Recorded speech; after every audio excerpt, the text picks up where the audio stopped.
Sir, very happy morning to all. We are doing BEPS, a very important 6-mark area for examination.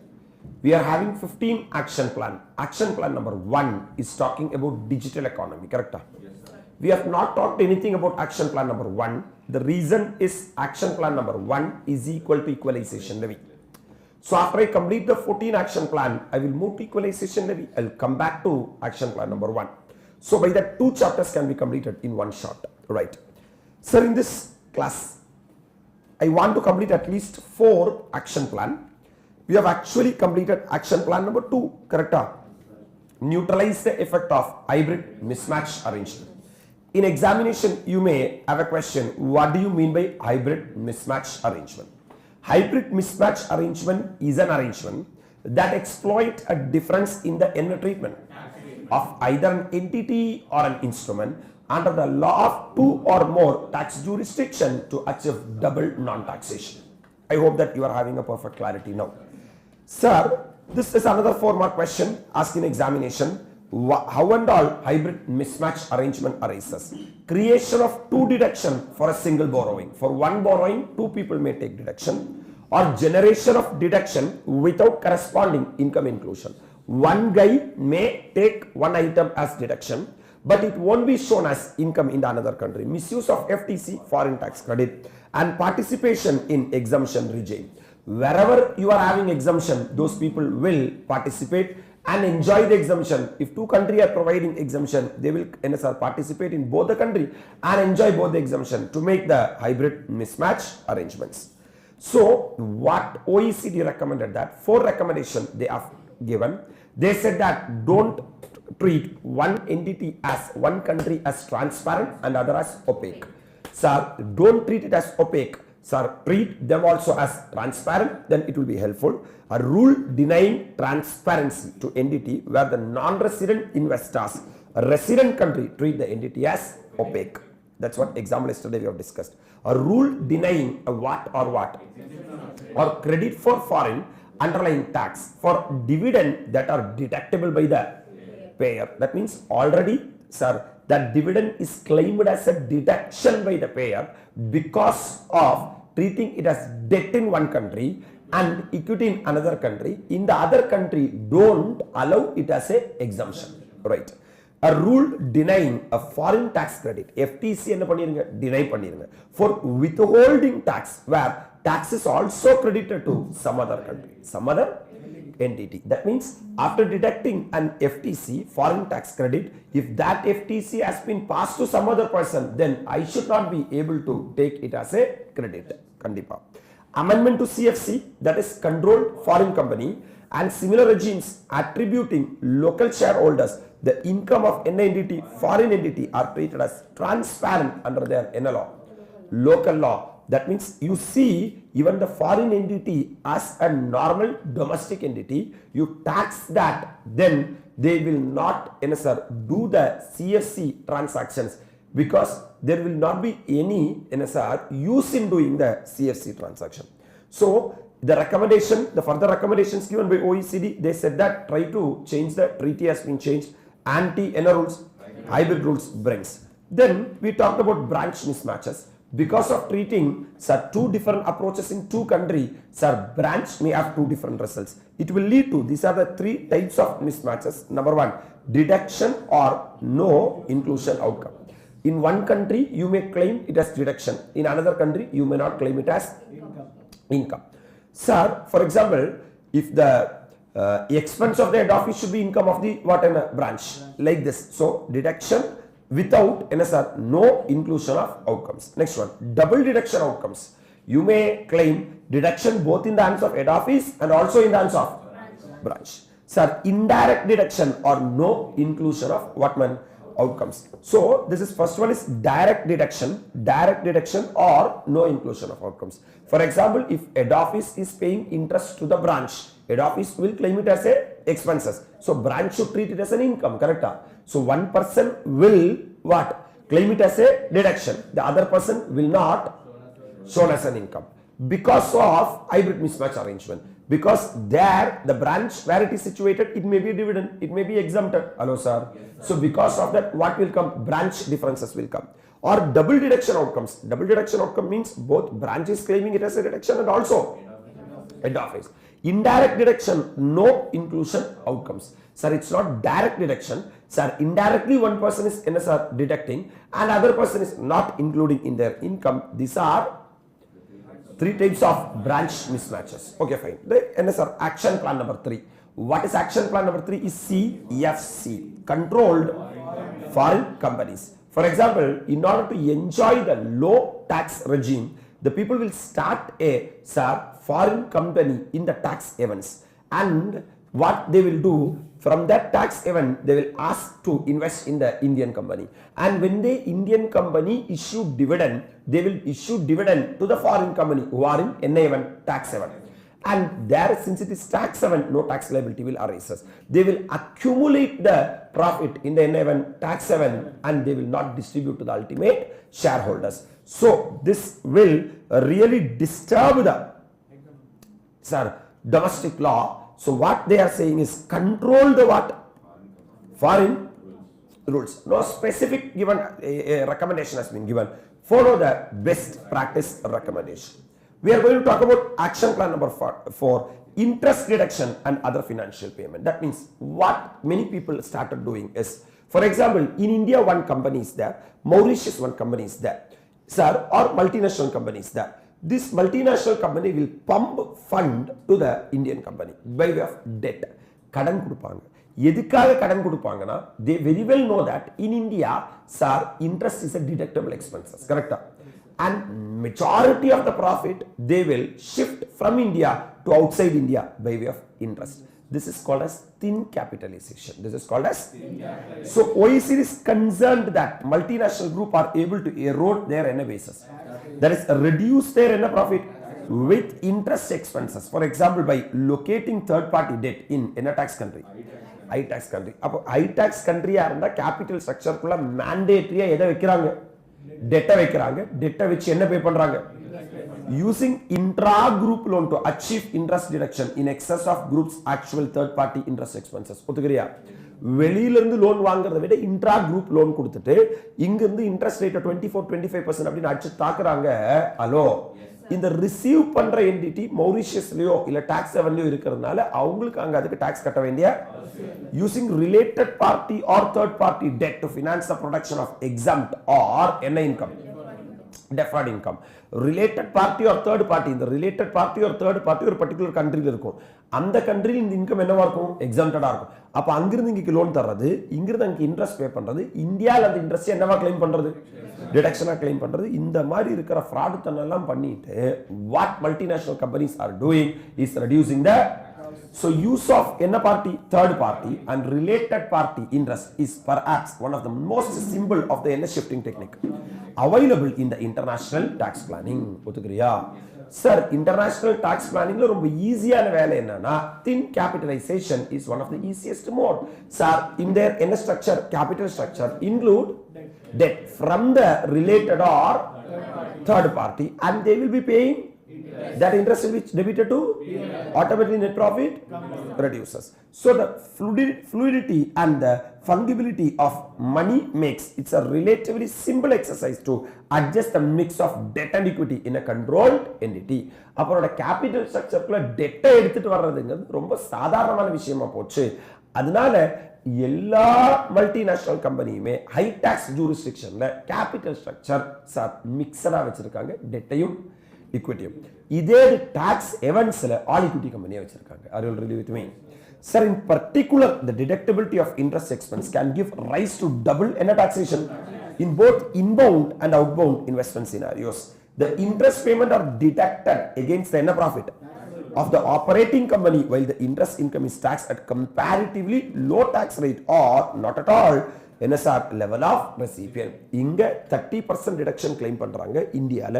ஆனா outside இந்தியாவை நீ பார்த்தேனா sir அந்த கண்ட்ரில either interest exempted இருக்கு, அப்படியே டாக்ஸ் ஆனா கூட 5% டாக்ஸ் ஆகுது, இல்லனா சார் அதுல டாக்ஸே. So BEPS action plan number 4 call for the development of recommendation for design of NRO to prevent tax based erosion through the use of N expenses and other financial payment that are economically equivalent to interest.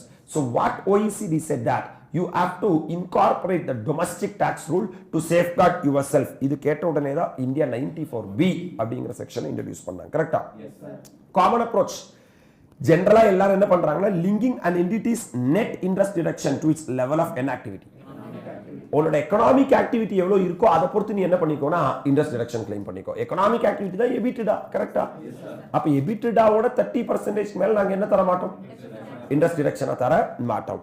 So the mobility and fungibility of money enable multinational group to achieve favorable end result by adjusting the amount of debt in an entity.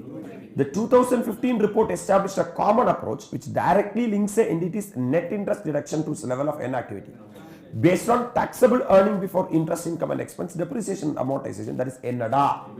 This approach includes 3 elements. EBITDA வச்சு 3 rule கொடுத்திருக்காங்க. யாருன்னா OECD. Number 1 fixed ratio rule. என்னது? Group ratio rule. Targeted rules. Sir, fixed ratio rules na based on benchmark, that is NSR, net interest or EBITDA ratio, which is India adopted 30% of the EBITDA மேல என்ன போக கூடாது? Sir, group ratio rule, this rule allow an entity to deduct more interest expense based on the position of its in a group. Worldwide group. This rule allow an entity to deduct any interest, more interest expense based on the position of worldwide. எப்படி நம்ம வந்து ஒரு Indian கன்சர்னுக்கு 30% of the EBITDA என்ன பண்ணமோ deduction claim பண்ணமோ. For example all over இந்தியாவில் ஒரு 25 கண்ட்ரியில் உன்னோட பிரசன்ட் இருக்குன்னா நீ 50% வரைக்கும் என்னவா கிளைம் பண்ணிக்கோ? இன்ட்ரெஸ்டா கிளைம் பண்ணிக்கோ. எனக்கு பிரச்சனை இல்லை. But that is applicable to group ratio. Sir, what fixed ratio is saying that ஒரு particular entity க்கு 30% மேல exceed ஆக கூடாது. Sir, this is with regard to all the MNC as a whole. ஒரு particular percentage மேல exceed ஆக கூடாது. Then targeted rules. This rule addresses என்ன risk? Specific risk. Specific risk na specific area, specific company, specific loan. Hello sir. இப்போ நீ debenture கொடுத்தேன்னா இவ்வளவுதான் interest கொடுக்கணும், அதுக்கு மேல இன்ட்ரெஸ்ட் போக கூடாது, லோனா இருந்தா இவ்வளோ, அன்செக்யூர் லோனுக்கு இவ்வளோ, அப்படி ஸ்பெசிபிக் ரிஸ்க் ஏரியா ஐட்டத்தை. சார் இது யாரோட ரெக்கமெண்டேஷன்னா அதுல எல்லாமே இந்தியா ஏத்துக்கல. இந்தியா ஏத்துக்கிட்ட ஒண்ணுதான் ஃபிக்ஸட் ரேஷியோ ரூல். மிச்ச ரெண்டே அப்படியே அவாய்ட் பண்ணிட்டாங்க. மிச்ச குரூப் ரேஷியோ ரூலையும் இந்தியா என்ன சார் எடுத்துக்கல. அதே மாதிரி Section 94B of the Income Tax Act, this is what Indian taxation regime. 94B of the Income Tax Act addressing the thin capitalization, right? Yes sir. Debt financing of cross-border transaction is often favorable than equity financing for taxpayer. Kandipa. In view of the above, in line with the recommendation of what? OECD BEPS Action Plan 4, Section 94B of the Income Tax Act provides a cap on the interest expense that can be claimed by an entity to its enterprise. The total interest paid in excess of 30% of its earning before interest, taxes, depreciation and amortization. Ennada? Or interest paid or payable to associate enterprise for that previous year, whichever is less, shall not be deductible. Correct? We have done this area, we have done the problem from this area. 94B has been completed applicability. This provision is applicable to a company or permanent establishment of a company, being the yar who pays interest in respect of any form of debt issued by a who is a what? Of the borrower. Further, the debt is deemed to be treated as as issued by yar, where it provides an implicit or explicit what? To the lender being a what? Or depositor corresponding and matching amount of fund with such lender. The same wordings which we have already done 94B. You want explanation or further? Further proceed. Carry forward of disallowed interest expenditure. The provision allows for a forward of disallowed interest expense for ether assessment year. 8 assessment year immediately succeeding the assessment year for which the disallowance is first made and deduction against the income computed under the head what? To the extent of maximum allowable interest expenditure. Are you able to recall, remember the illustration what we have done? Yes sir. Sir, there is a threshold limit, my dear lovable students. In order to target only large payment, it provides for a threshold of interest expenditure of 8 crore. Ama sir, in excess of 1 crore in the section now. In respect of any debt issued by non-resident associate enterprise exceeding which provision would be applicable. Bank, insurance business and such class of NBFC notified by YAR are excluded from the ambit of said provision, keeping in view of the special nature of these businesses. ஏன்னா அவங்கள பே பண்றது receive பண்றதுமே இன்ட்ரெஸ்டா தான் இருக்கும். கரெக்டா? அவங்க 1 கோடிக்கு மேல நீங்க என்ன பே பண்ண கூடாதுன்னு சொல்ல முடியாது. அப்ப 94B அவங்களுக்கெல்லாம் அப்ளை ஆகாது. Also section 94B would not be a tractor on interest paid in respect of debt issued by a lender which is a permanent establishment in India of a resident being a person engaged in business of what? Banking. அப்ப இந்தியாக்குள்ள ஒரு banking company வச்சிருக்காங்க, permanent establishment of non resident section 94B apply ஆக வேண்டிய. You know one thing, this is just a revision of section 94B whatever we have done right on. So what is action plan number 1? Digital economy. Sir, digital economy is a very big important thing. What is it's our action plan number 2? Avoid the hybrid mismatch arrangements. Right. What is action plan number 3? Control the controlled foreign companies. Right. You have to control the controlled, strengthen the NSR foreign CFC rules. Strengthen the CFC rules. Right. Don't allow them to enjoy or NSR to set up a foreign company in a jurisdiction having low tax territory or tax havens. Right? You strengthen it. Correct? What is NSR? Action plan number 4. TIN. THIN. TIN. Another action plan number 4. TIN capitalization. Action plan number 5 is counter harmful practices. Counter இந்தியாவில் ஃபுல்லா செலவு பண்ணிட்டு ஒரு product கண்டுபிடிச்சிட்டு வெளியூர்ல போய் அதை என்ன பண்ணக்கூடாதுன்னா ரெஜிஸ்டர் பண்ணக்கூடாது. Action 5 report is one of the 4 BEPS என்ன standard? minimum standard. The minimum standard of the action 5 report consists of எத்தனை part? 2 part. One part relating to preferential energy where a peer review is undertaken to identify features of such regime that can facilitate base erosion and energy shifting and therefore have the potential to unfairly impact the tax base of any jurisdiction.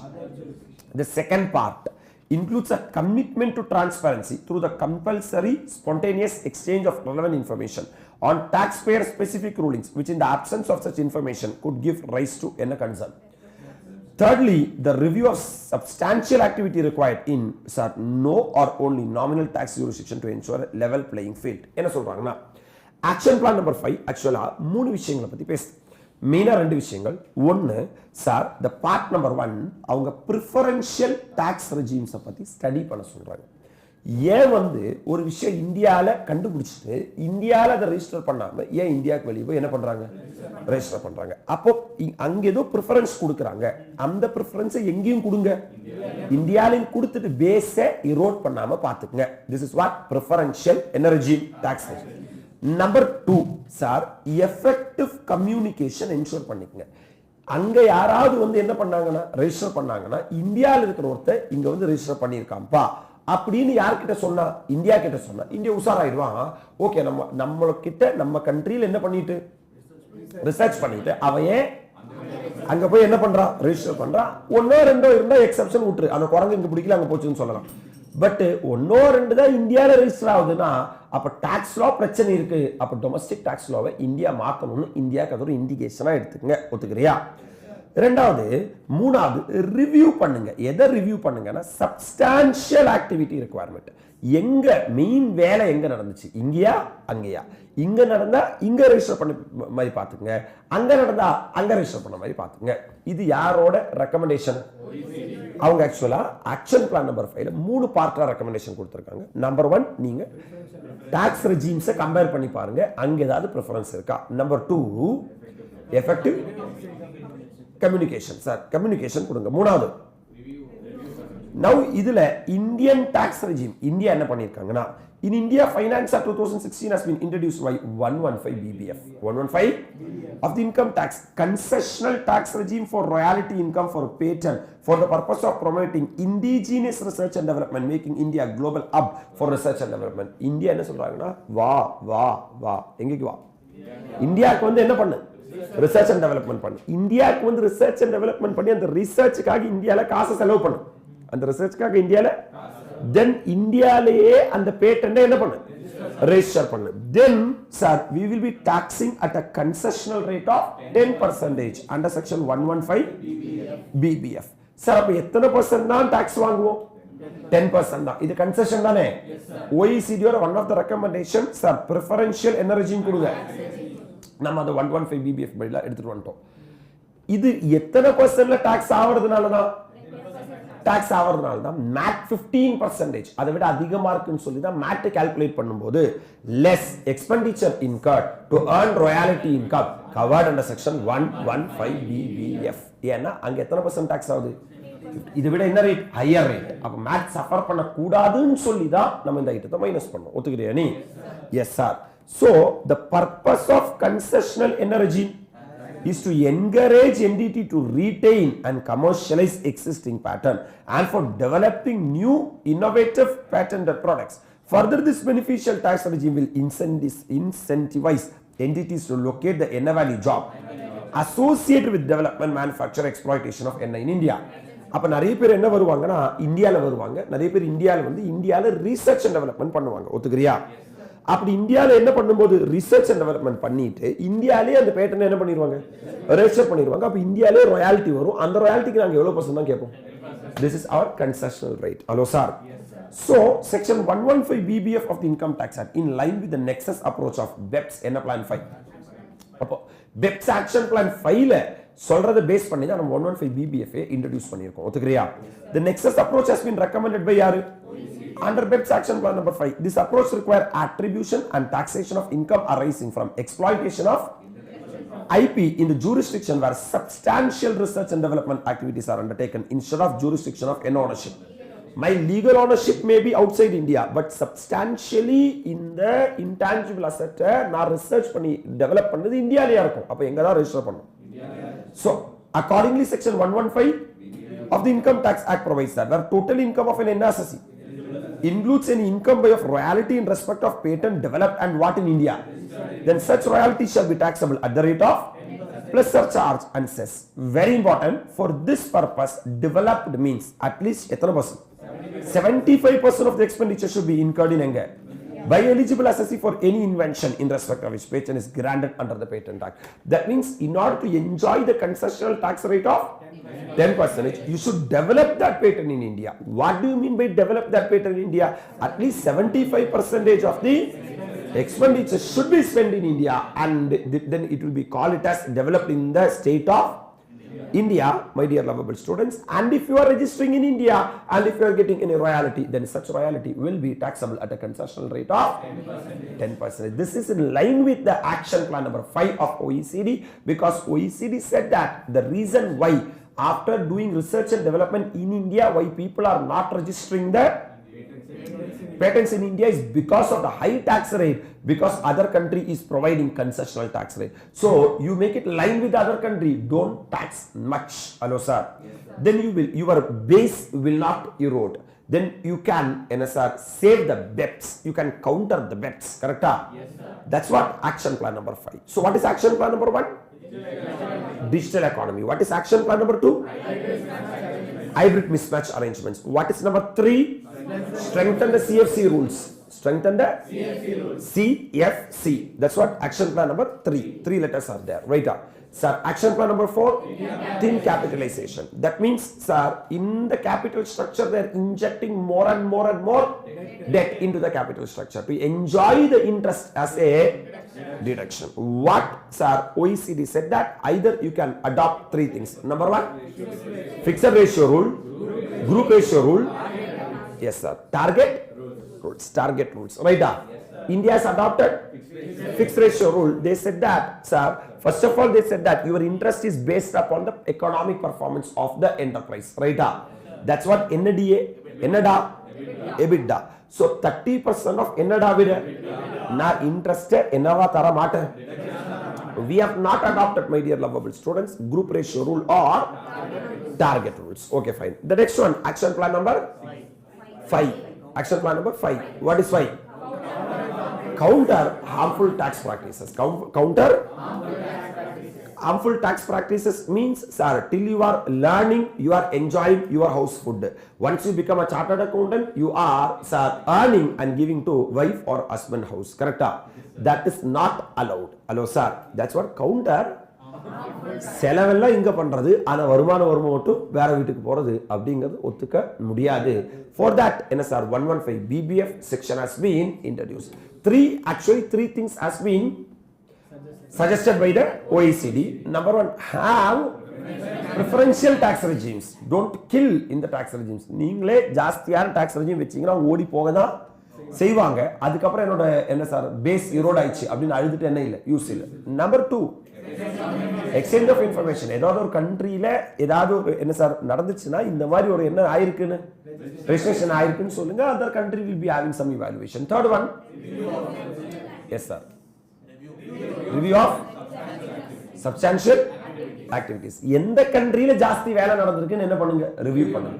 அப்போ உங்களுக்கு வந்து என்னன்னா வந்து எந்த கண்ட்ரிக்கு rights இருக்குன்னு அதுக்கு தெரியும். அந்த கண்ட்ரியில் நீங்க என்ன பண்ணுங்கன்னா ரெஜிஸ்டர் பண்ண ட்ரை பண்ணுங்க. Action plan number 6, preventing treaty abuse. This is another way by which they will be doing the BEPS, base eroding and profit shifting.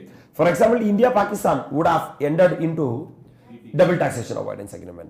As South Africa, we have understood in articles, various articles. Article number 1, persons covered. Sir, in order to apply the double taxation avoidance agreement, you should be resident of either of the contracting state or both of the contracting state. If you are resident of both of the contracting state, we will do the tiebreaker rule as per rule number 4, article number 4, right? My dear lovable students, sir, Indo-Pakistan treaty will be applicable to resident of India and resident of Pakistan. Are you thinking that resident of South Africa it will be applicable? No, but resident of South Africa is setting up a unit in Pakistan. Hello sir, yes, saying that I am also resident of Pakistan and they are, yes, sir, engaged transaction with India to make it applicable the treaty between India and Pakistan. This is called as treaty shopping. This is abuse to the treaty. So preventing an abuse. Preventing treaty abuse means, my dear lovable students, preventing the treaty shopping. Treaty shopping தடையறது. Protection against என்ன shopping, treaty shopping. That's a minimum standard. Minimum standard means at least we should achieve that. At least by doing this BEPS OECD ஓட recommendation follow பண்றதுனால உங்களுக்கு at least என்ன கிடைக்கும்னா treaty shopping நடக்காம நீங்க என்ன பண்ணிக்கலாம் பார்த்துக்கலாம். Bilateral tax treaties concluded by jurisdiction in the world have served to prevent harmful double taxation and remove obstacle to cross-border trade in goods and service and movement of capital, technology and persons. Right? This extensive network of treaty has, however, also give rise to treaty abuse and treaty shopping arrangement. Right? அப்ப நம்ம ஒரு விஷயத்தை நல்லதுன்னு நினைச்சு பண்றோம், ஆனா குரங்கு மாதிரி இன்னொருத்த யூட்டிலைஸ் பண்ணிக்கிறாங்க. நம்ம டபுள் டாக்ஸேஷன் அவாய்ட் பண்ணணும், ரெண்டு கண்ட்ரியோட எக்கனாமிக் டிரான்சாக்ஷன் நல்லா இருக்கணும், அவங்க ரெண்டு பேர் நல்லா பேசணும் அப்படின்னு சொல்லி தான் நம்ம என்ன பண்றோம்னா ட்ரீட்டில என்டர் பண்றோம். அப்படி ட்ரீட்டில என்டர் பண்றது ஒரு பாசிட்டிவ்னு சொன்னா கூட அந்த ட்ரீட்டி அபியூஸ் ஆக என்ன இருக்கு, ட்ரீட்டி ஷாப்பிங் நடக்க என்ன இருக்கு. So treaty shopping typically involves, they are explaining what is treaty shopping, typically involves the attempt by a person to indirectly access the benefit of any treaty between two jurisdictions without being a resident of one of those jurisdictions. So Indo-Pakistan treaty will be applicable to either resident of India or resident of Pakistan or resident of both the country, right? Yes, a resident of South Africa avanukum Indo-Pakistan treaty ku enave illa, but he is trying to be a resident of either India or Pakistan and he is trying to do transaction with another contracting state to enjoy the Indo-Pakistan tax treaty. There are wide number of arrangements through which a person who is not a resident of a jurisdiction, that is party to an agreement, may attempt to obtain benefits that a tax agreement grants to a resident of that jurisdiction. So they will be coming in various ways to enjoy the benefits of tax treaty even though they are not eligible to enjoy the benefits of any treaty, tax treaty.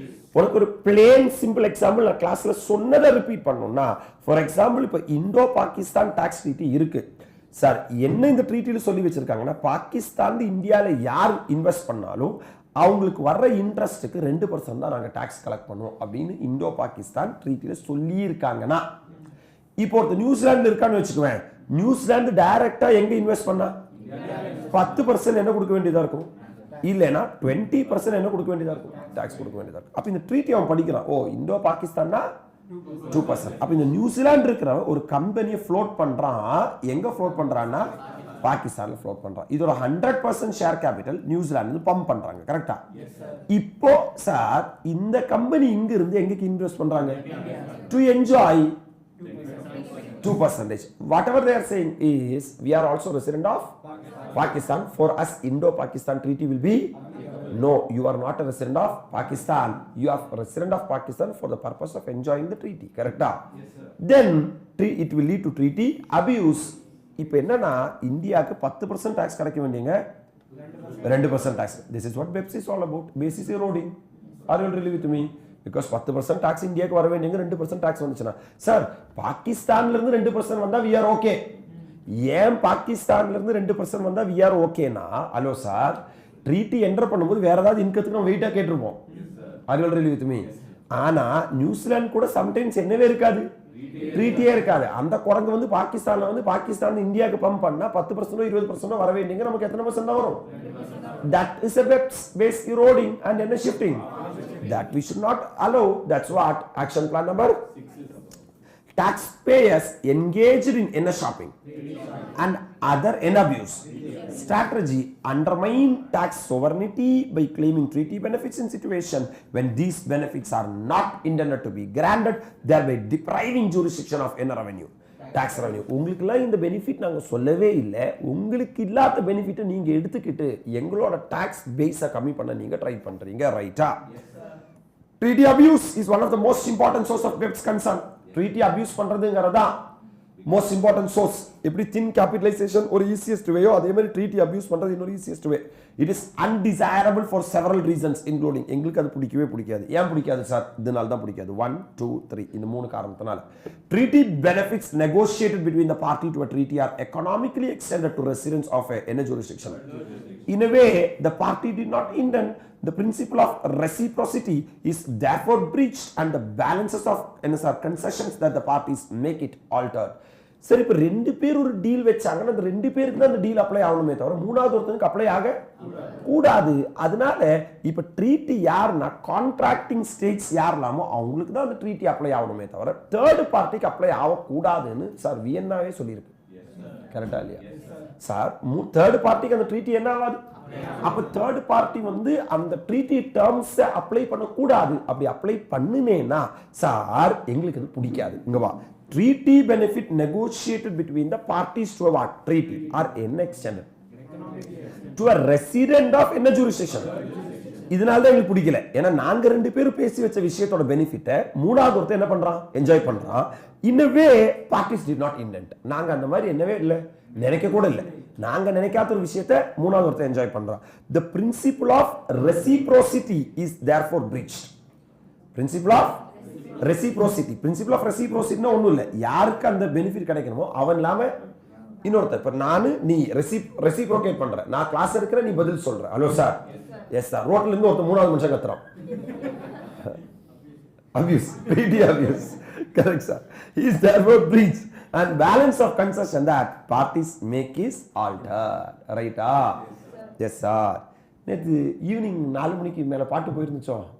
S sir. ஃபுல்லாக sound கேட்டு. Yes. Income may escape taxation altogether or subject to inadequate taxation in a way the parties did not intend. Income May escape taxation. அது income எஸ்கேப்மெண்ட் ஆக என்ன இருக்கு? வாய்ப்பு இருக்கு. Right. Treaty abuse ஆகிறதுனால. ஓகேவா? ஆக்சுவலா நியூசிலாந்துல இருக்கிற ஒருத்தரை பொறுத்த வரைக்கும் அது எக்ஸம்ப்டட் இன்கமே கிடையாது. இந்தோ பாகிஸ்தானுக்கு தான் நாங்க டாக்ஸ் எக்ஸம்ஷன் மெத்தட் கொடுத்துருக்கோம். அவன் என்ன பண்ணியிருக்கான்னா அவன் ஒரு பாகிஸ்தான் ரெசிடென்டா மாறி அந்த எக்ஸம்ஷன் அவன் என்ஜாய் பண்றான்னா சார் அந்த இன்கம் டாக்ஸே ஆகாம போகுது. இல்லைன்னா இன்அடிக்குவேட் டாக்ஸேஷன், கம்மியான அமௌண்ட்ல அது டாக்ஸ் ஆகுது. அதனால எங்களுக்கு பிடிக்காது. ஒத்துக்கிறியா நீ? The jurisdiction of residents of the ultimate income beneficiary has less incentive to enter into a treaty with the jurisdiction of the what? Source. Because resident of jurisdiction of residents can indirectly receive treaty benefits from the jurisdiction of what? Without need for the jurisdiction of residents to provide reciprocal benefits. என்ன சொல்றாங்கன்னா இப்போ ரெண்டு country இருக்கு. Number 1 resident country இருக்கு, source country இருக்கு. The jurisdiction of residents யாரை பத்தி முதல்ல பேசுறேன்? Of the ultimate income beneficiary has less incentive to enter into any treaty with the jurisdiction of what? Source. அவன் என்ன நினைப்பானா? எதுக்கு நான் தேவையில்லாம போய் ட்ரீட்டி இல்ல என்டர் பண்ணிட்டு அதை எவனா என்டர் பண்ணுவோம், நான் அந்த பெனிஃபிட் என்ஜாய் பண்ணி பண்ணானு. ஏன்னா இந்தோ பாகிஸ்தான் உட்கார்ந்து பேசப்போம், பேசி அவங்க சாவட்டும். அதுக்கப்புறம் அவங்க ட்ரீட்டி என்டர் பண்ணதுக்கு அப்புறம் பாகிஸ்தான் மூலமா நான் இந்தியாவில் என்ன பண்ணுவேன்? இன்வெஸ்ட் பண்ணுவேன். அப்ப சோர்ஸ் கண்ட்ரியில இருந்து வர்றேன். For them India is source country. கரெக்டா? சோர்ஸ் கண்ட்ரியில வர்ற பெனிஃபிட்டை நான் வந்து ட்ரீட்டி ஷாப்பிங் வழியா நடத்திப்பேன். Because resident of jurisdiction of either residents of the jurisdiction of the residents can indirectly receive a benefit from the jurisdiction of what source without the need for the jurisdiction of residents to provide any benefit, reciprocal benefit. அவன் யாருமே எனக்கு தெரியாது, அவன் நமக்கு எந்த benefit provide பண்ணல. நமக்கு யாரு பெனிஃபிட் ப்ரொவைட் பண்றானா Pakistan. Because they may providing exchange of information, recovery of tax, பல பெனிஃபிட்ஸ் அவன் நமக்கு ப்ரொவைட் பண்ணுவோம். அதனால தான் நம்ம ட்ரீட்டில என்டர் பண்ணிருக்கோம், அதனால தான் நமக்கு ட்ரீட்டி பெனிஃபிட் கொடுத்துருக்கோம். குரங்கு மாதிரி ஒரு நியூசிலாந்துல இருக்கிற ஒருத்தன் வந்து இந்த ட்ரீட்டியை என்ஜாய் பண்றதுனால ஹலோ அவனுக்கு சார் சோர்ஸ் கண்ட்ரிலிருந்து கிடைக்க வேண்டிய பெனிஃபிட் கிடைக்குது, ஆனா ரெசிப்ரோக்கல் பெனிஃபிட் நமக்கு கிடைக்காம போகுது. ஸோ இதெல்லாம் இந்த காரணத்தினால எங்களுக்கு ட்ரீட்டி அபியூஸ் ஆகிறது பிடிக்குது இல்லை. ஒத்துக்கிறியா? given the risk to the revenue posed by the inner shopping, countries are committed to ensure a minimum level of protection against inner shopping at the inner standard, minimum standard.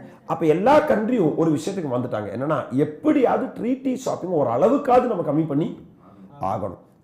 That commitment will require country to include their inner treaty in an express statement that their common intention is to eliminate inner taxation without creating opportunity for or reduce the taxation through tax evasion or avoidance, including through treaty shopping arrangements. அதனால எந்த treaty enter பண்ணும்போது பிரியாம்பிள்லயே சொல்லுவாங்க, this treaty is to avoid the double taxation and not to create the opportunity for double non-taxation or to tax evasion, tax avoidance, including through treaty shopping arrangements. ஒத்துக்கிறியா? அப்படி ஏதாவது நீ பண்ணுனேனா அதுக்கான என்ன sir consequences நீ face பண்ண வேண்டியதா இருக்கும் இப்படின்னு ஆட்டோமேட்டிக்கா ஸ்டார்டிங்லயே பிரியாம்பிள்லயே சொல்லி வச்சிருப்பாங்க. Countries will implement this common intention by including in their treaties. இப்போ what OECD is saying that are you very concerned about the abuse of treaty shopping? Yes. Then follow these three things. If you are follow these three things, my dear lovable students, you can save or minimum standard எடுத்துட்டு வரலாம். என்ன நடக்கலன்னு சொல்லிட்டு combined approach of limitation of benefit, என்னது LOB, என்னது limitation of and principal purpose test rule, என்னது principal purpose. அப்ப rules create பண்ணுங்க. first rule யாரு? limitation of benefit. number 2 and principal purpose test rule. next one PPT rule alone, இல்லனா எதை மட்டும் எதை வைக்காதீங்க, limitation of lob rule வைக்காதீங்க. the lob rule supplemented by mechanism that would deal with conduit financing arrangement not already dealt in என்ன treaty. கீழே அதை பத்தி பேசுறாங்க. லோப் ரூல் என்ன, இந்தியா மொரிஷியஸ்ல எப்படி என்ன சார் இன்ட்ரோடியூஸ் பண்ணிருக்காங்க அப்படிங்கறத பத்தி பேசுவாங்க. அப்போ either லோப் ரூல் எடுத்துருவாங்க. என்ன LOB rule? Limitation of benefit rule, இல்லனா பிபிடி ரூல். என்ன பிபிடி? இல்லனா எதை மட்டும் வைங்க, பிபிடி ரூல் மட்டும் வைங்க. கரெக்ட்டா? Yes sir. இல்ல ஐதர் ரெண்டு வைங்க, இல்ல பிபிடி மட்டும் வைங்க, இல்லனா லோப் ரூலை என்ன சார் சப்ளிமெண்ட் பண்ணிருங்க by a mechanism. நீங்களே ஒரு mechanism சொல்லுங்க that would deal with conduit financing arrangement not already dealt with the treaty. Sir, the latest peer review on the implementation of Action 6 minimum standard reveals that large majority of inclusive framework members have modified or are in process of modifying their treaty network to implement the minimum standard and other web treaty related measures. Sir, ஓய்சிடிக்கு என்ன புரிய வந்துச்சுன்னா எல்லா கண்ட்ரியுமே treaty மாத்திட்டே இருக்காங்க. எதுக்கு treaty மாத்திட்டே இருக்காங்கன்னா நிறைய பேர் treaty shopping நடத்துறாங்க அப்படின்னு சொல்லிட்டு ஸ்டெப் பை ஸ்டெப்பா எல்லாரும் ட்ரீட்டியை as in the previous edition the latest peer review report continue to demonstrate the efficiency of BEPS multilateral instrument MLI.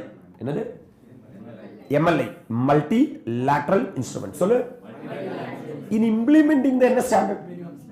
அப்ப மினிமம் ஸ்டாண்டர்ட் இம்ப்ளிமெண்ட் பண்றதுக்காக எல்லா ட்ரீட்டியும் சேஞ்ச் பண்ணிட்டே இருக்காங்க. எப்படி எல்லா ட்ரீட்டியும் சேஞ்ச் பண்றாங்கன்னா எம்எல்ஏ வழியா. யார் வழியா? Multilateral instrument. இப்ப இந்தியா ஆல்ரெடி ஒரு 100 ட்ரீட்டி என்டர் பண்ணிருப்பாங்கல்ல. ட்ரீட்டி பை சேஞ்ச் பண்றதா இருந்தா சார் அதுக்குள்ள அந்த என்டர் பண்ண ட்ரீட்டியே சேஞ்ச் ஆயிடும். கரெக்டா? அது it's not possible. So they will pass one common document called as MLA. One common document called as, then automatically all the treaties will stand amended. Right. It is by for the main tool of inclusive framework members for implementing the NS standard. The majority of the jurisdiction that have signed the ARA has listened almost their treaties under the what? Listed almost their treaties under the MLA. So இது ஒரு பெரிய பிரச்சனையா இருக்கு. Treaty enter பண்ணணுங்கிறது முன்னாடி ஒரு தலைவலியா இருந்துச்சு. இப்போ ட்ரீட்டி என்டர் பண்ணியாச்சு. இப்போ நிறைய பேர் ட்ரீட்டி ஷாப் பண்றாங்கிறதுனால அது எப்படியாவது ஒரு மினிமம் ஸ்டாண்டர்ட் தடைஞ்சாகணுங்கிறதுக்காக எம்எல்ஏ போட்டு என்ன பண்றாங்கன்னா they are modifying.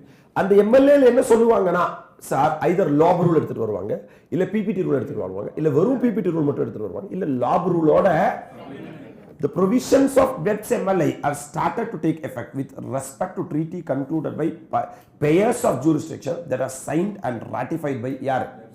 For the treaties for which the MLI is effective, tax administration can now use effective treaty provision to put an end to என்ன shopping? Treaty shopping. அப்ப treaty shopping இல்லாம இருக்கிறதுக்கு sir இந்த BEPS MLI ஒரு important rule.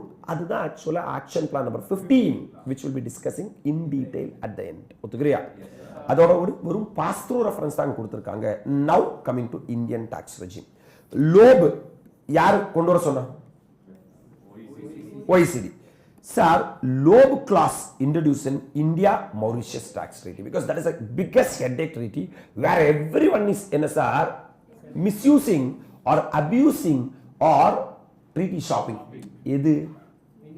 Because Mauritius is tax haven, so everyone starts setting a unit in. From there they are investing in India. On 10th May 2016, India and Mauritius have signed a protocol. Do you know what is protocol? Yes, protocol is an extension of the treaty. Treaty kiriya protocol paakala liya. And amending the India-Mauritius tax treaty at enga. In the said treaty, for the first time, it has been provided that gain from the alliation of what? Acquired honor after 1/4/2017 in a company which is a dash of India. Maybe dashed in India. Tax in India. நாங்க அங்கேக்கு விட்டு தர மாட்டோம். Shares, if you are getting any gain from a shares from India, will be taxable in India. The tax rate on such capital gain arising during from 1/4/2017 to 31/3/2019 should however not exceed 8% of tax rate applicable on such capital gain in India. Oh my God. A limitation of benefit or lob clause has been introduced which provides that a resident of contracting state shall not be entitled to the benefit of 50% of the tax rate applicable in a transition period of its affairs are arranged with the primary purpose of taking advantage of concession rate of tax. Further, a shell or conduit company claiming to be a resident of contracting state shall not be entitled to this benefit. A shell or conduit company has been defined as any legal entity falling within the meaning of the resident with negligible or nil business operations with no real or continuous business activity carried on that contracting state. A resident of contracting state is deemed to be a shell or conduit company if its expenditure on operation that contracting state is less than Mauritius rupees 50 lakh or Indian rupees 7 lakhs in the respective contracting state as may be in the immediately preceding period of 12 months from the end of the period. Okay, fine. I was reading and I was taking the points what they are trying to say because without reading I will not be able to explain what they are saying. Very simple thing they are saying. Yes, just listen. I'll give you an example. What they are trying to say. Sir, India and Mauritius. Already India-Mauritius treaty is there. Correct? Till now, income was not taxed. One particular income was not taxed in India. But they recently amended the India-Mauritius what? Tax treaty. What the treaty said that any capital gain arises from shares in India, hello sir, yes, sir, will be taxable in India at the rate of 5%. At the rate of 5%. At the rate of 5%. That's what example specifically say. Because generally in India, my dear lovable students, for 112A, the tax rate is 10% or 50% is 5%. That's what the 50% means. Yes, not 50% capital gain tax ஆகும் சொல்லல. Indian tax rate என்ன இருக்கோ அதோட 50% தான் என்ன tax ஆகும். Now many people start thinking that wow, India-Mauritius treaty is having a beautiful point saying that any capital gain accrued arisen from what? India. Hello sir. Such income will be taxable at a concessional rate of 50%, which is effectively 5%. Then now a South African company, South African company want to invest in Indian company, India. If they invested in India, their income will be taxed at either 15% or 10% as per 111A or 20% as per 112. This all you know. Yes sir. Yes sir. Now, if they set up a unit in Mauritius, this is called a shell company, hello sir, yes, sir, or conduit company, sir, and from here, if they are investing in where? India, they can enjoy India-Mauritius treaty and their income instead of 15% they are liable to pay only 7.5. Instead of 10% they are liable to pay only in 20% they are liable to pay only 10%. This is called as what? Treaty shopping or treaty abuse. What is the intention of the BEPS plan? Somehow we have to avoid treaty shopping, right? So what BEPS, OECD is saying that in order to avoid the BEPS, introduce lob condition. What is what? You can enjoy this benefit, but there are some limitations are there. If you want to enjoy the 50% tax rate in India, you have to satisfy certain. Put some what? Limitation. I will tell you one limitation. Sir, you are a South African person. You set up a unit in Mauritius. During the previous year, you should at least spend 15 lakhs in Mauritius as operating expenses of your company. அப்போ உண்மையிலே ஒரு 15 lakhs நீ நான் ஒரு example தான் சொல்றேன் ஓகேவா 15 lakhs இருக்கலாம் 20 lakhs இருக்கலாம் 25 lakhs இருக்கலாம் ஓகேவா 15 lakhs நீ மௌரிஷியஸ்ல என்ன பண்றேனா எக்ஸ்பென்ஸ் செலவு பண்றேனா உன் கம்பெனியோட ஆக்டிவிட்டி எங்க நடக்குதுன்னு மீனிங் மௌரிஷியஸ்ல நடக்குதுன்னு மீனிங் அப்படினா you will be treated as a resident of Mauritius, then you are entitled to enjoy the benefit of India Mauritius treaty. So I have put a limitation to enjoy the benefit. சில company என்ன பண்ணுவாங்கன்னா south ஆப்பிரிக்கால மௌரிஷியஸ்க்கு வரும் pump மட்டும் பண்ணிருப்பாங்க ஃபண்டை இந்த ஃபண்டை REIT மாதிரி நேரா இந்தியாவுக்கு பம்ப் பண்ணி விட்டுருப்பாங்க கரெக்டா இங்க சேல்ஸ் ஜீரோ P&L அக்கவுண்ட் பார்த்தா only income from India அதோட முடிஞ்சு போயிடும். What is the purpose of this? Just to enjoy the இப்போ வா லைன் பை லைன் படி you will be able to appreciate or understand. இது ஒரு எக்ஸாம்பிள் தான் அவங்க இவ்வளோ ஈஸியாக கொடுத்துருக்காங்க. இங்க வா On 10th May 2016, India and Mauritius had signed a protocol amending the India-Mauritius tax treaty. In the said treaty, for the first time, it has provided that gain from the alienation of shares acquired on or after in a company which is a resident of India may enter in India. The tax rate on such capital gain arising during the period from 1/4/2017 to 31/3/2019 should however not exceed of the tax rate applicable on such capital gain in India.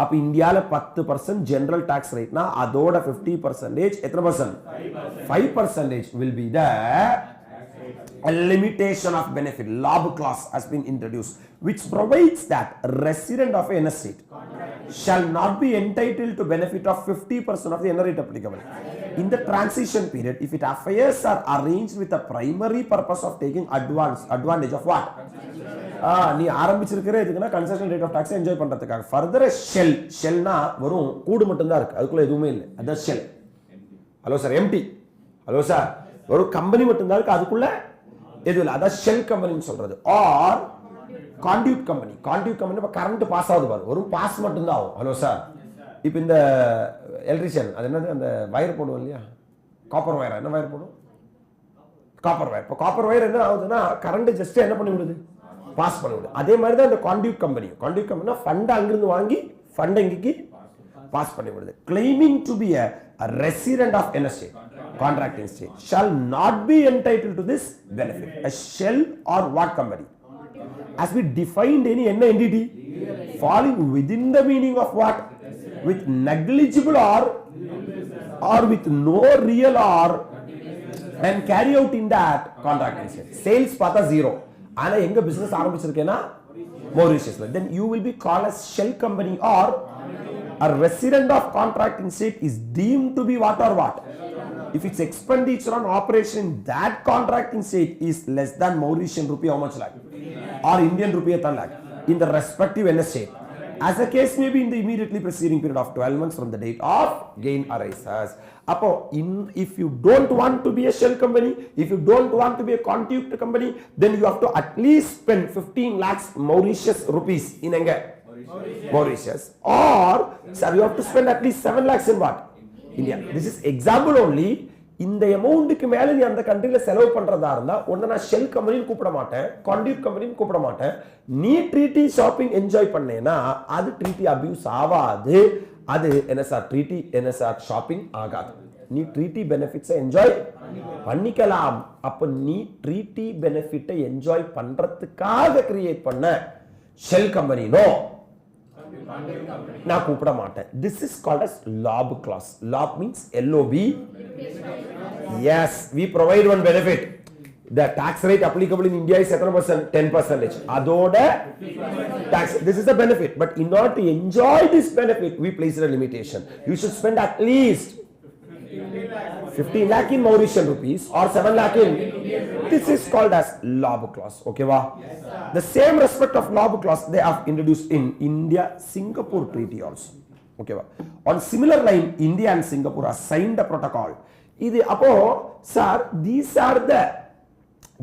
are the outcomes of the OECD, because OECD said that either you have LOB clause or you have PPT rule. Correct? India does not implemented the PPT rule. But thin capitalization avoid பண்றதுக்கு fixed ratio rule at the end of section, that is the action of the Indian government. At the exam la கேட்பான், என்ன கேட்பான்னா what are the recommendation of the OECD and out of that recommendation what all has been adopted by Indian கேட்பான். நான் சொல்ற புரியுதா இல்லையா? இப்போ thin capitalizationல மூணு recommend பண்ணிருக்கான். Number 1 fixed ratio rule, group ratio rule, target rules. இதுல எல்லாமே இந்தியா அக்செப்ட் பண்ணல. எது மட்டும் தான்? ஏன் சார் எல்லாமே இந்தியா அக்செப்ட் பண்ணல? டேய், India is not at all a member of OECD country. India is not forced to accept. Then why they are accepting this? Hello sir. Because India is also facing the problem of BEPS. India is also facing the problem of BEPS. So they have to sir counterfeit the BEPS. Correct? அதுக்கு எவனோ ஒருத்தர் உட்கார்ந்து படிச்சு அதுக்கு நாலு சொல்லும்போது நல்லா இருக்குல்ல, இதை நம்ம பண்ணா நம்ம கண்ட்ரி சேவ் ஆகும்னு சொல்லும்போது நம்ம கண்டிப்பா எடுத்துப்போம். கரெக்டா? ஆக்ஷன் பிளான் நம்பர் 1 என்ன economy? Digital economy. We are also facing digital economy problems. For that we have introduced equalization levy, and we have introduced 194O TDS section. E-commerce operator e-commerce payment. Yes sir. That is because of the action plan number 1. Digital economy, 194O TDS has been introduced. Action plan number 2, hybrid mismatch arrangements. Sir, they recommended 4 things to avoid the hybrid mismatch arrangements. Number 3, strengthen CFC rules. அதுல எது specific recommendation இல்ல. என்ன சொல்லிட்டாங்கன்னா best practice, follow best practices, right? Thin capitalization 3 rules சொன்னாங்க. நம்ம first rule எடுத்துட்டோம். 5th one, counter harmful, 3 recommendation சொன்னாங்க. Number 1 concessional rate of tax கொடுக்க சொன்னாங்க. 115 BBF ல கன்செஷனல் ரேட் ஆஃப் டாக்ஸ் கொடுத்துட்டோம். எக்ஸ்சேஞ்ச் ஆஃப் இன்ஃபர்மேஷன் சொன்னாங்க. நாங்க 286 ல பாத்துறோம். ரிவ்யூ ஆஃப் தி, அதுக்குலாம் நாங்க எதுவும் இது வரைக்கும் என்ன சார் எடுத்து வரல. எங்களால் ரிவ்யூல இப்போதைக்கு பண்ண முடியாது. சோ ஒன்னு எனக்கு தேவைப்பட்ட ஒன்னு எடுத்துருக்காங்க. Right. Next one preventing treaty abuse. அதுக்கு தான் LOB clause போட சொன்னாங்க. போட்டுருக்கோம் நம்ம இந்தியா மொரிஷியஸ் கூட LOB clause. அடுத்து இப்ப இந்தியா சிங்கப்பூர் கூட LOB clause. அப்ப இந்த ஆக்ஷன் பிளானுக்கு ஸ்பெசிபிக் செக்ஷன் இன்ட்ரோ듀ஸ் பண்ணல. They have amended the treaty by introducing LOB clause. On similar line, India and Singapore have signed a protocol amending the India-Singapore treaty. Capital gain on sale of shares of Indian company by resident of what was taxable only in Singapore if the shares were acquired before 1/4/2017. இவங்க ரெண்டு பேரும் என்ன பண்ணிருக்காங்கன்னா கை கொடுத்துட்டு 1/4/2017 க்கு முன்னாடி நீங்க share வாங்கிருக்கீங்கன்னா எங்க மட்டும் டாக்ஸ் பண்ண போகுது. Okay. After amendment of the treaty, capital gain alienation of shares would be taxable in similar manner as laid down in India Mauritius tax. It is subject to a clause. LOB clause, LOB clause. The transition period benefit is also similar, so that contained in India Mauritius treaty.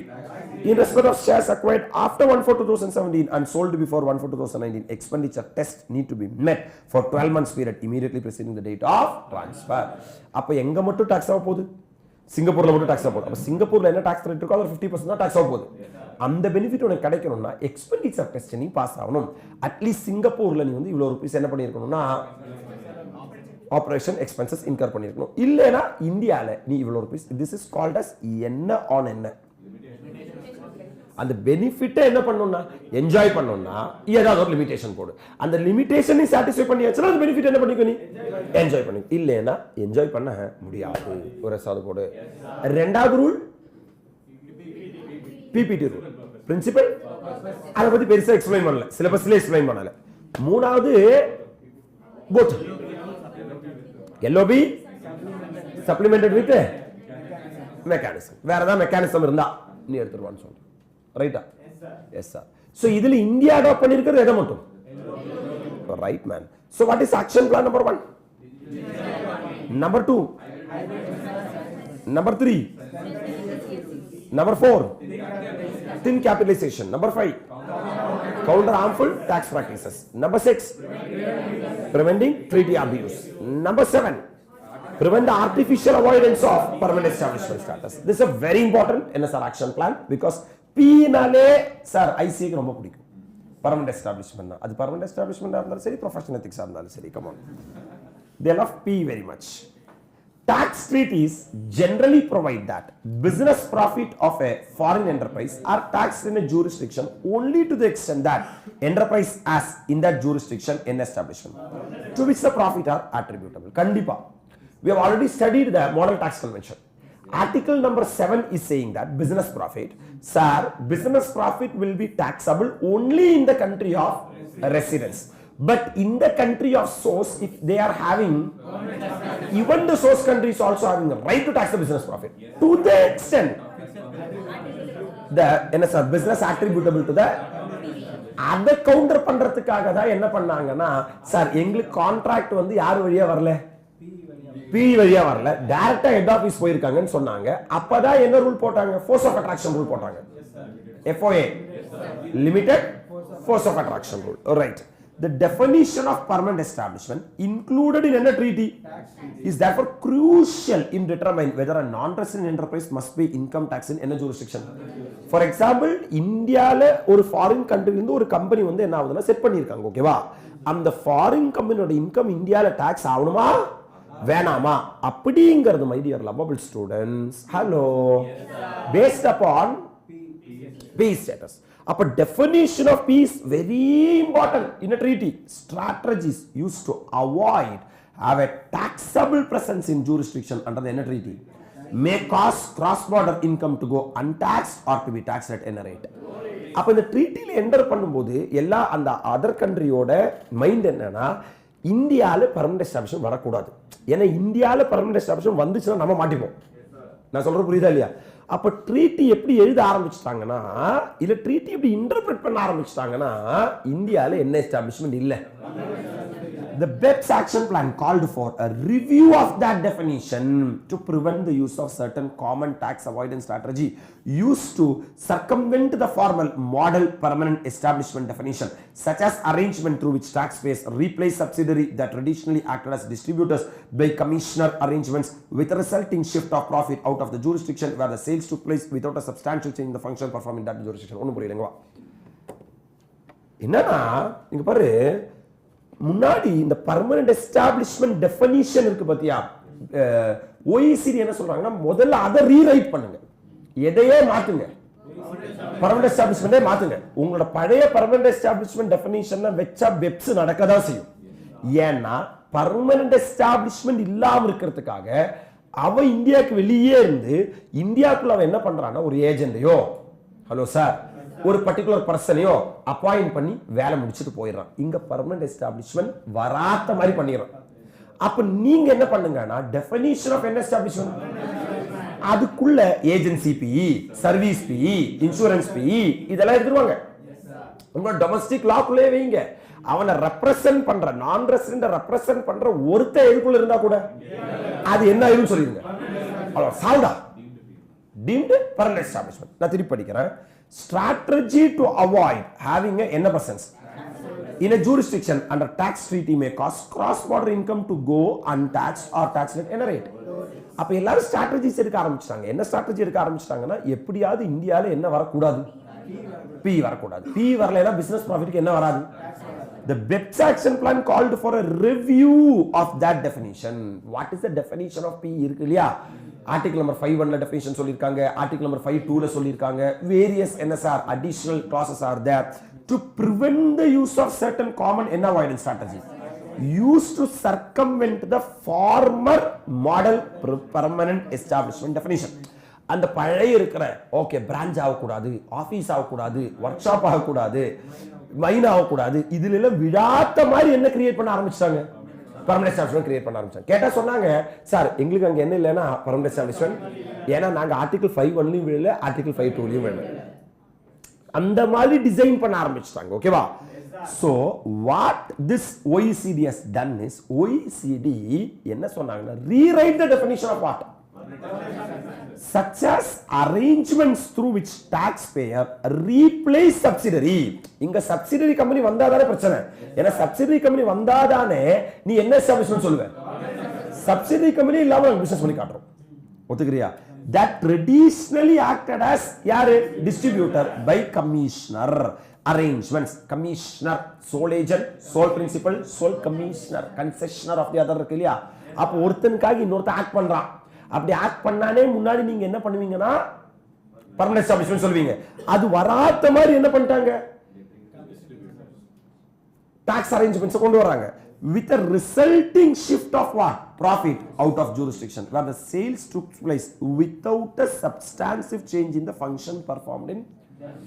இப்போ இந்தியால நடக்கிற ஆக்டிவிட்டியை என்ன பண்றாங்கன்னா நடக்குது. ஆனா முன்னாடி subsidiary வழியா நடந்துச்சு, இப்போ சப்சிடரி வழியா இல்ல. ஹலோ சார், இப்போ இந்த ஃபார்ம் என்ன பண்ணிட்டாங்க? மாத்திட்டாங்க.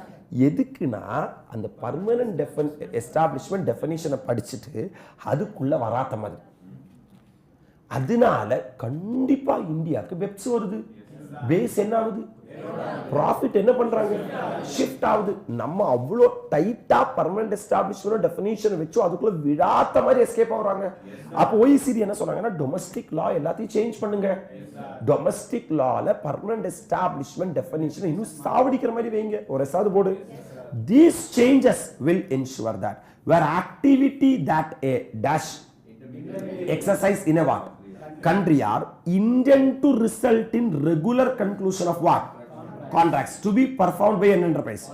That enterprise to consider have a taxable presence in that country unless the intermediary is performing this activity in the course of an independent business. அப்ப என்ன சொல்றாங்கன்னா, இந்த மாதிரி சேஞ்ச் பண்ண சொன்னாங்க இல்லையா? எதை சேஞ்ச் பண்ண சொன்னாங்க? பர்மனன்ட் எஸ்டாப்ளிஷ்மெண்டோட டெஃபினிஷன். அப்போ ஒருத்தர் இருக்கான், அவன் ஃபாரின் கம்பெனிக்காக கான்ட்ராக்ட் என்ன பண்றானா? conclude பண்றானா, finalize பண்றானா, you have to say that that is a permanent establishment of that foreign country. ஒத்துக்கிறியா?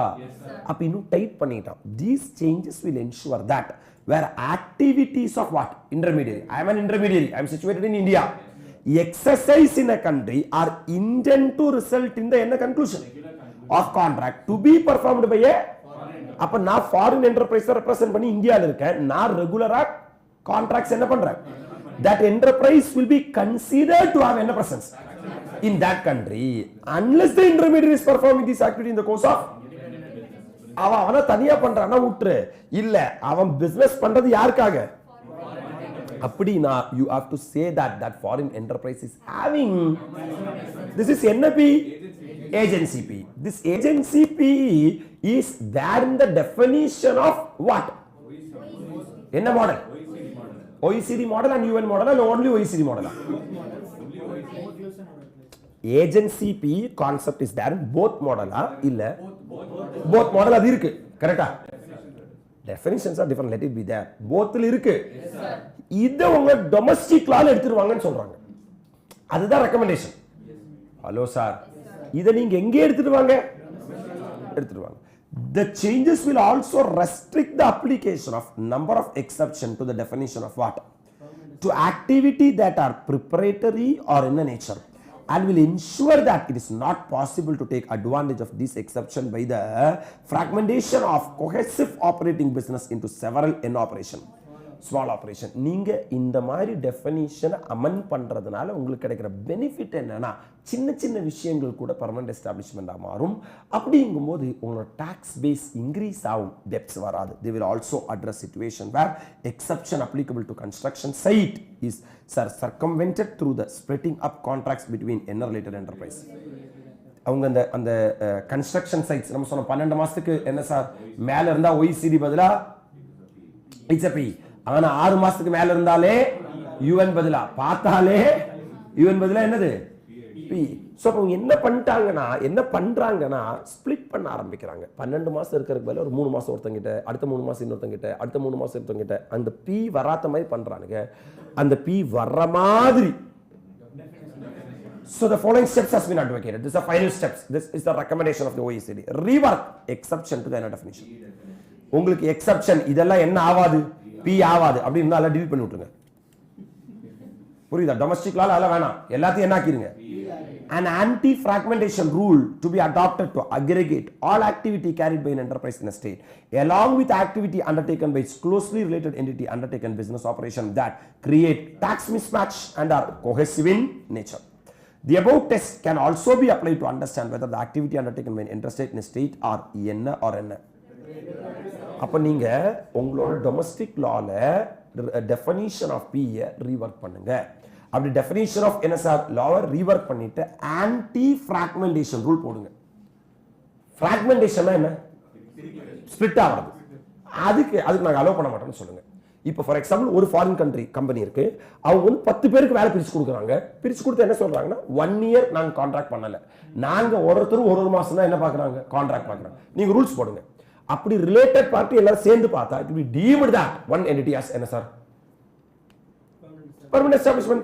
ஒரு ஆள் தான் 12 மாசம் ஆக்டிவிட்டி பண்ணியிருக்காங்கற மாதிரி ரூல் போடுங்க. இதுதான் ரீவர்க்கிங் எக்ஸெப்ஷன் டு தி என்ன P definition by bringing anti என்ன ரூல், fragmentation rule. என்ன ரூல் எடுத்துருவாங்க? anti fragmentation rule எடுத்துருவாங்க. anti fragmentation ஒருவேளை ஒருத்தன் பண்றதுக்கு பதிலா 10 பேர் பண்ண மாதிரி காட்டுறாங்க. 10 பேர் பண்ணாலும் நீங்க ரூல் எடுத்துருவாங்க, அது யார் பண்ண மாதிரி மாட்டிக்கிட்டான்ல அப்படின்னா அவன் வந்து என்ன பண்ண மாட்டானா, பிரிக்க மாட்டான். ரெண்டாவது, அனலைசிங் அரேஞ்ச்மெண்ட் என்டர்ட் த்ரூ என்ன அக்ரிமெண்ட். ஏ கமிஷனர் எங்க இருக்கான்? இந்தியாவில் இருக்கான். யாருக்காக? Foreign country. Arrangement may be broadly defined as an arrangement through which a person sells product in a what state in its own name but on behalf of an enterprise. That is the owner of any product. Through such an agreement, a foreign enterprise is able to sell its product in a state without technically having a permanent establishment to which such sales may be attributed for any purpose, and without therefore being taxable in the state on the profit derived from such sales. இப்போ ஒரு foreign கண்ட்ரில ஒரு foreign company இருக்கு, அவங்க இந்தியாவில் ஒரு கன்செஷனரை appoint பண்றாங்க. கன்செஷனருக்கு rights தராங்க ஃபாரின் கம்பெனியோட ப்ராடக்ட்ஸ் என்ன பண்றதுக்கு, சேல் பண்றதுக்கு. இதுவே போதும் PE. ஸோ இது P இல்லாம PE கிரியேட் பண்ணியிருக்கான். பிசிக்கல் P இல்லாம P கிரியேட் பண்ணியிருக்கான். கரெக்டா இல்லையா? செல்லிங் த்ரூ a பூதம் who is situated in India. That பூதம் will be treated as an establishment, permanent establishment. இங்க பாரு sir, prevent the n avoidance, artificial avoidance of n establishment. அப்ப artificial avoidance னா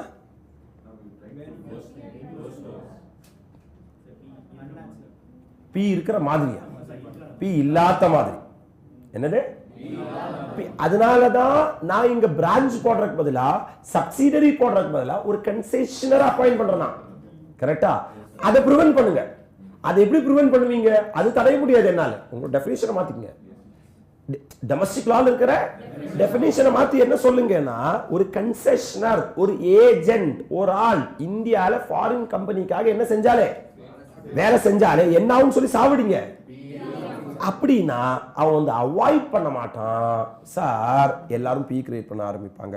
since a person that concludes the sale does not dash the product that it sells, that person cannot be taxed on the profit derived from such sale and may only be taxed on the remuneration that is received from his service, usually what commission. கண்டிப்பா, ஏன்னா foreign கண்ட்ரியில் இருக்கிற company goods அனுப்பிச்சு கொடுக்குறாங்க, இதை கன்செஷனர் இந்தியாவில் விற்கிறாங்க, கன்செஷனருக்கு commission கிடைக்கும். இந்த கமிஷனுக்கு தான் இந்தியாவில் டாக்ஸ் வருமே தவிர இந்த குட்ஸ் வித்ததுக்கு ப்ராஃபிட்டுக்கு என்ன வராது, டாக்ஸ். ஏன்னா அந்த மாதிரி ஆர்டிஃபிஷியல் என்ன பண்ணியிருக்காங்கன்னா avoidance of permanent establishment. Clarity? Yes, sir. Commissioner arrangements have been a major cause of concern for tax administration for any country. Now the progress in implementation of BEPS, the changes to the NA definition were integrated in 2017 OECD Model Tax Convention and in Part 4 of MLI. இதை base பண்ணி தான் ஆக்சுவலா OECD ஓட டெஃபினிஷனை மாத்திட்டாங்க. அதனால தான் OECD definition இப்போ வந்து சர்வீஸ் P வருது சார், இன்சூரன்ஸ் P வருது, whatever it may be, with the differences. அந்த கன்வென்ஷன் மாத்திரத்துக்கான காரணம் இந்த யாரோட ஆக்ஷன் பிளான், ஆக்ஷன் பிளான். அதனால OECD ஆக்ஷன் பிளான் OECD மாடலை அங்கேயே சேஞ்ச் பண்ணிட்டாங்க. அப்ரிஷியேட் பண்றியா? The MLI is a flexible instrument that allow jurisdiction to adopt what? BEPS treaty related measure to counter BEPS and to strengthen their inner network. MLI was signed by nearly a jurisdiction. And about half of MLA signatories have so far adopted the MLA article that implement the N establishment change. அப்ப ரெண்டு விஷயம் அவங்க எடுத்துட்டு வந்துட்டாங்க. ஒன்னு வந்து model tax கன்வென்ஷன்ல PO டெஃபினிஷனை change பண்ணிட்டாங்க. ரெண்டாவது என்ன பண்ணிட்டாங்க, டொமஸ்டிக் லாலையும் பிஓ டெஃபினிஷன் என்ன பண்ண சொல்லிட்டாங்க, ஸ்ட்ரெங்தன் பண்ண சொல்லிட்டாங்க. மூணாவது என்னன்னா எம்எல்ஐ போட்டுட்டாங்க. எம்எல்ஐனா ஆல்ரெடி நீங்க போட்டிருப்பீங்க இல்லையா, எது டிடிஏ. இப்ப இந்த ட்ரீட்டி எல்லாம் மாத்தி ஆகணும் இல்லையா, பிஇ இப்ப ஸ்ட்ராங் பண்ணணும்னா அதுக்கு எம்எல்ஏ என்டர் பண்ணிட்டாங்க. எம்எல்ஏ என்டர் பண்ணா ஆட்டோமேட்டிக்கா என்ன மாறிடும், ட்ரீட்டிஸ் எல்லாமே மாறிடும். நியர்லி 90 கண்ட்ரிஸ் அந்த எம்எல்ஏல ஒத்துக்கிட்டாங்க. அப்ப 90 கண்ட்ரியோட பர்மனன்ட் எஸ்டாப்லிஷ்மென்ட் ரொம்ப என்ன ஆயிடுச்சுன்னா ஸ்ட்ராங் ஆயிடுச்சு. Are you really with me? வா, what is action plan number 1? What is action plan number 2? What is action plan number 3? What is action plan number 4? Thin capitalization. Action plan number 5. What is action plan number 6? Avoid treaty abuse. What is action plan number 7?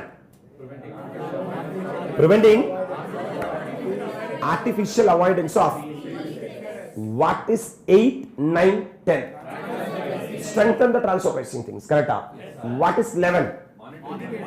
That's why indicators of BEPS activity. I believe that as compared to yesterday, you'll be having a great flow in BEPS today, because we fall into the subject of BEPS. We'll be completing only action plan number 11, indicators, which we have actually already read it. They may ask, what are the indicators says that you are having BEPS?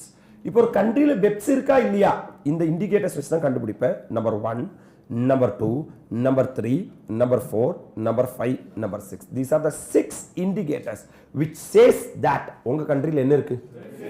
Number 1, the profit rate of MNE affiliates located in என்ன country? Low tax countries are higher than their group average worldwide profit rate. Okay வா? அப்ப the profit rate of MNE affiliates located in low என்ன country? இப்போ ஒரு multinational company இருக்கு, அவங்க வந்து மௌரிஷியஸ்ல 40% net profit declare பண்றாங்க. ஆனா இந்தியால 4% என்ன sir net profit declare. This shows that we are having. அப்ப this heading is very important. Profit rates of what? MNE affiliates located in low tax country are higher than their group average worldwide profit rate. This is the first thing which shows indicator that there is BEPS. Number 2, the effective tax rate paid by what? Large MNE entity are estimated to be lower than similar enterprise with only an operation. For example, there is a company which are operating only in India. Indiaல மட்டும் தான் என்ன ஆகுது, operate ஆகும். ஏதோ ஒரு company இருக்குன்னு வெச்சுக்கோ. Hello sir, ஏதோ ஒரு கம்பெனி, ஓகேவா, company X. This company X is paying in India, sir, 15% tax rate. But a multinational company who are working all over the world is paying only 8% tax rate. So what they would have done? They would have done the BEPS. Because இந்தியால மட்டும் work பண்றவங்களுக்கு BEPS பண்றதுக்கான opportunity இல்ல. ஆனா அவங்க என்ன பண்ணிருப்பாங்கன்னா, ஜாஸ்தி tax rate வர்ற சார் கண்ட்ரியில கம்மி ப்ராஃபிட்டையும், கம்மி டாக்ஸ் ரேட் வர கண்ட்ரியில ஜாஸ்தி ப்ராஃபிட்டையும் போட்டு ஆவரேஜ் பண்ணிருப்பாங்க. அதான் சொல்றாங்க பாருங்க, effective tax rate paid by யாரு? Large MNE entities are estimated to be what? Lower than similar enterprise with only an operation. அப்ப there is a company who will be operating only what? Domestically. அவங்களோட tax rate ரொம்ப என்னவா இருக்கு? அதிகமா இருக்கு. ஆனா multinational company tax rate ரொம்ப என்னவா இருக்கு? This shows that there is a BEPS. Next one, foreign direct investment is increasingly concentrated. Sir, FDI in countries with net FDI to என்ன ratio of more than 200% increase from 38 times higher than all other country in 2005 to 99 times higher in 2012. Sir, FDI என்ன ஆயிட்டே வருது? ஏன்னா thin capitalization காக. என்ன capitalization காக? FDI increase ஆயிட்டே வருதுன்னா அசோசியேட் என்டர்பிரைஸ் கிட்ட இருந்தும் தேர்ட் பார்ட்டி கிட்ட இருந்தும் ஃபண்டை என்ன பண்ணிட்டே இருக்காங்க? டெட் இன்ஜெக்ட் பண்ணிட்டே இருக்காங்க, கடன் வாங்கிட்டே இருக்காங்க. கரெக்ட்டா? அப்போ நமக்கு என்ன புரிஞ்சுக்கலாம்னா, BEPS பண்றானுங்க. Hello sir, it's a indicator. Next one. So separation of என்ன profit from the location where value creating activity is particularly clear with respect of an asset and phenomenon has grown rapidly. For example, வேலை பார்க்கறதெல்லாம் இந்தியால value creating activity நடக்கிறது எங்க இந்தியால, ஆனா patent register பண்றது outside இந்தியால. Patent register பண்றது இது எப்படி தெரிய வருதுன்னா, for example ratio of value of royalty received to spend on research and development in a group of என்ன tax country was 6 times higher than the average ratio of all other country and has increased threefold between this time. இப்போ செலவுக்கும் வரவுக்கும் என்ன பார்த்தேன்னா கணக்கு பார்த்தேன்னா மௌரிஷியஸ்ல செலவு 10 ரூபாய் ஒத்துக்கிறேனே, ஆனா ராயல்டி வர்றது 150 ரூபாய். இந்தியால செலவு 150 ரூபாய், ராயல்டி வர்றது 10 ரூபாய். இந்த ரேஷியோ அடி வாங்குது. அப்ப இந்த ரேஷியோ நம்ம என்ன புரிஞ்சுக்கலாம்னா there is BEPS. Royalty received by entity located in these என்ன tax country accounted for 3% of the royalty. அந்த group company இருப்பாங்க இல்லையா, இல்ல அந்த ஒரு பர்சன் இருப்பாங்க இல்லையா, அவங்களோட 3% royalty இது கொஞ்சம் அதிகமா போச்சு இல்ல. 3% royalty எங்க இருந்தாலே low tax jurisdiction இருந்தாலே நீ என்ன சொல்லலாம்னா BEPS இருக்குன்னு சொல்லலாம். This provides evidence of existence of BEPS, though not a direct measurement of scale of what BEPS. Debt from both related and என்ன party are more concentrated in M&E affiliated in high statutory tax rate country. சரி, எங்க tax rate ரொம்ப என்னவா இருக்கோ அதிகமா இருக்கோ அங்க debt from dash and dash party third party ரொம்ப என்னவா இருக்கு அதிகமா இருக்கு. So these are the 6 indicators, hello sir, which are showing that there is existence of BEPS. அப்படியே பச்சையா கேட்க வாய்ப்பு இருக்கு, ஒத்துக்கிறேனே. Tell me what are 6 indicators. Number 1, profit rate of M&E affiliates located in low tax countries are higher than their group average worldwide profit rate. Next one, the effective taxes paid by large M&E entities are estimated to be lower than similar entities with only foreign direct investment is increasingly. The separation of taxable profit from the location of the is particularly clear with respect to and phenomenon has grown. Royalties received by entity located in these low tax countries accounted for 3% of the debt from both related and third parties more concentrated in M&E affiliated in higher statutory tax rate countries. Hello. Yes, so these are the indicators which shows that the adverse fiscal and economic impacts of BEPS have been focused on OECD G20 BEPS project since its inception. While sir evidence has shown adedam tax planning activities of some multinational enterprise take advantages of what mismatches and gaps in the end of tax rule. Separating taxable profit from underlying value creating activity, addressing base erosion and profit shifting, recognition that scale of negative global impact on economic activity and government revenues has been uncertain. அப்ப பெட்ஸ்க்கு ஸ்டார்டிங்ல இருந்தே இருக்கிற தலைவலி என்னன்னா international லால இருக்கிற கேப்பை நிறைய பேர் யூஸ் பண்ணிக்கிறாங்க, அந்த லூப் ஹோல்ஸை நிறைய பேர் என்ன பண்ணிக்கிறாங்க யூஸ் பண்றாங்க, எக்ஸ்ப்ளாய்ட் பண்றாங்க. இது வந்து ஓஇசிடியோட ஃபர்ஸ்ட் பிரச்சனை. Although measuring the scale of BEPS proves challenging given the complexity of BEPS and the serious data limitation, fiscal effects of BEPS are significant. அந்த கேப்பை எந்த அளவுக்கு யூஸ் பண்றாங்கிறது கண்டுபிடிக்கிறது ரொம்ப கஷ்டமான வேலை தான். ஆனா ஒரு விஷயம் தெரியுது, அந்த கேப் என்ன பண்றாங்க அது தெரியுது. ஓகேவா? BEPS cause other adverse economic effects including sir tilting the playing field in favor of tax aggressive M&Es, sir exacerbating the corporate debt bias, sir misdirecting FDI investment and reducing the financing of needed public infrastructure. இந்த BEPS பண்றதுனால இதெல்லாம் எங்களுக்கு அடி வாங்குது. என்னன்னா playing ஃபீல்டுனா வேலை எடுக்கிறலாம் இங்க, ஆனா டாக்ஸ் புக் பண்றது வேற ஒரு இடத்துல. எக்ஸார்பிட்டிங் த கார்ப்பரேட் டெட் வைஸ்னா தின் கேபிட்டலைசேஷன் பண்றாங்க. மிஸ்டைரக்டிங் எஃப்டிஐனா எஃப்டிஐ ஈக்விட்டியா இன்வெஸ்ட் பண்றதுக்கு பதிலா டேட்டா இன்வெஸ்ட் பண்றாங்க.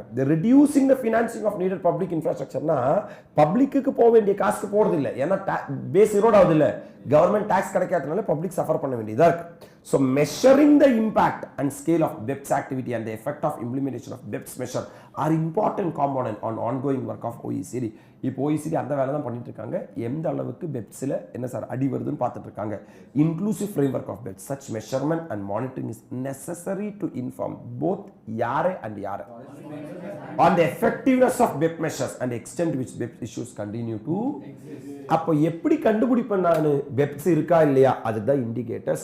6 indicators has been notified in action plan number 11 measuring. அது கம்மியா வச்சு காசப்படுவியா இல்ல அதிகமா வச்சு காசப்படுவியா? BEPS கம்மியா வச்சு காசப்படுவியா அதிகமா வச்சு? கம்மியா வச்சு காசப்படும். அப்ப இந்த இண்டிகேட்டர்ஸ் எல்லாம் காட்டும் BEPS கம்மியா இருக்கா இல்ல அதிகமா இருக்கா? எத்தனை இண்டிகேட்டர்? அப்ப if you see we are consolidating. What is action plan number 1? Digital economy, we have not talked anything about that. What is action plan number 2? What is action plan number 3? Strengthen CFC rules. What is number 4? Thin capitalization. What is number 5? Counter harmful tax practices. What is number 6? Avoid treaty abuse or treaty shopping. 7. Prevention of artificial avoidance of P status. What is action plan number 8, 9, 10? Transfer pricing related. What is number 11? Measuring and monitoring of BEPS. What is 12?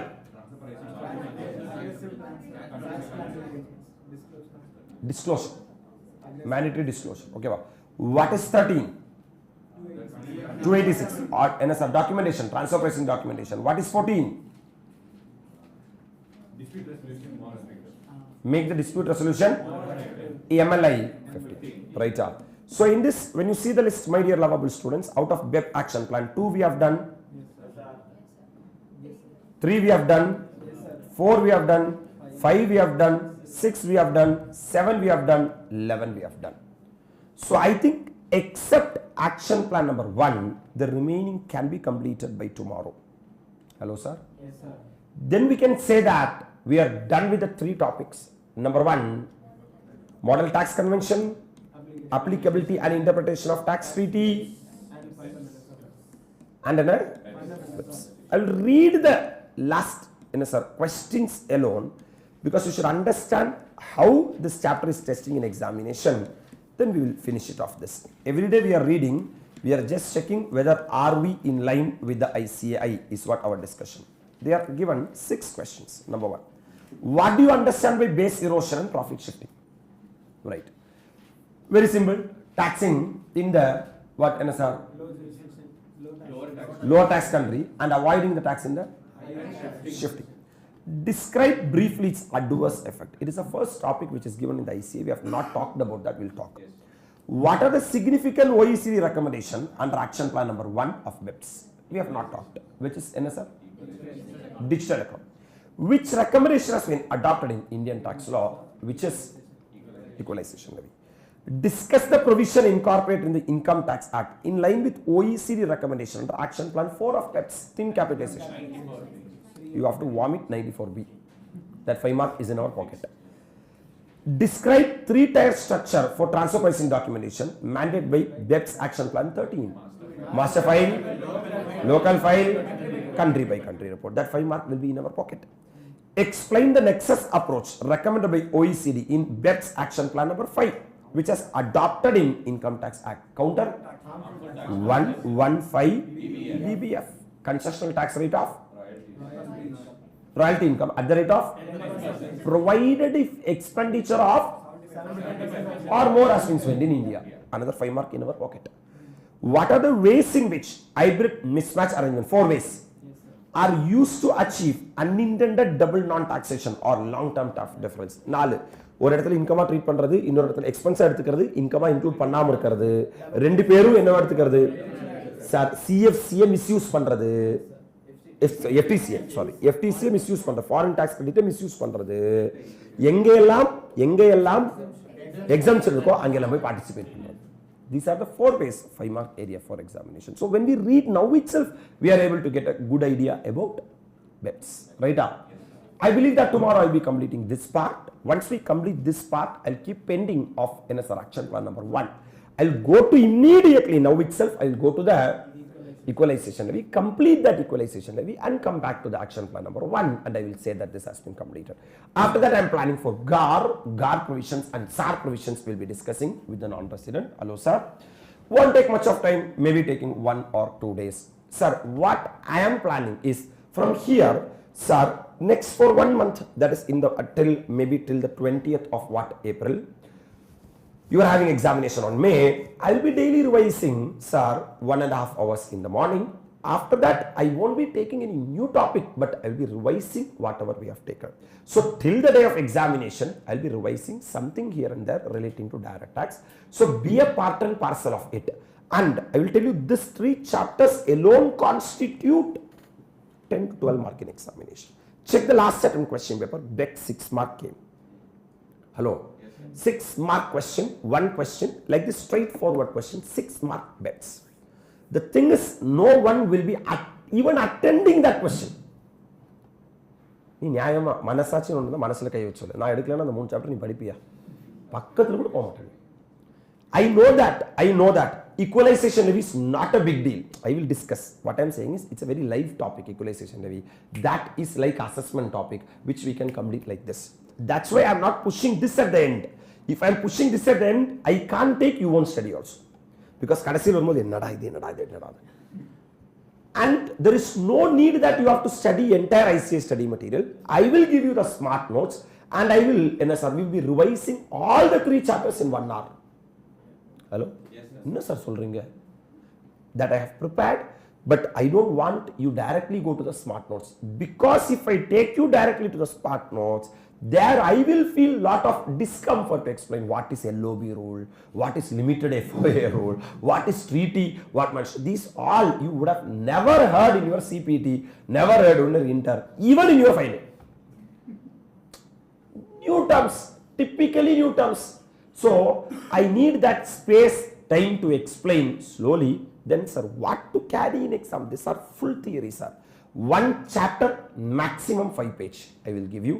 Which cover என்ன sir pass examination. அதுக்கு மேலே நீ ஒரு வார்த்தை அந்த சாப்டரில் படிக்க வேண்டிய தட் இஸ் அதில் நீ ஒரு லைன் ரசிப் பண்ணி அதோட ஒரு பார்ட் நான் பண்ணிட்டு இருக்கேன். Once I complete I will put we will have 1 day we will have a full revision or recall like what we are doing for indirect tax. My dear lovable students online, if you are enjoying 3 chapters, I have done 3 chapters for you as I committed. 10 chapters I have committed actually. 3 chapters I have done for you. So doing the bets now, if you are enjoying, share your happiness. You ensure that.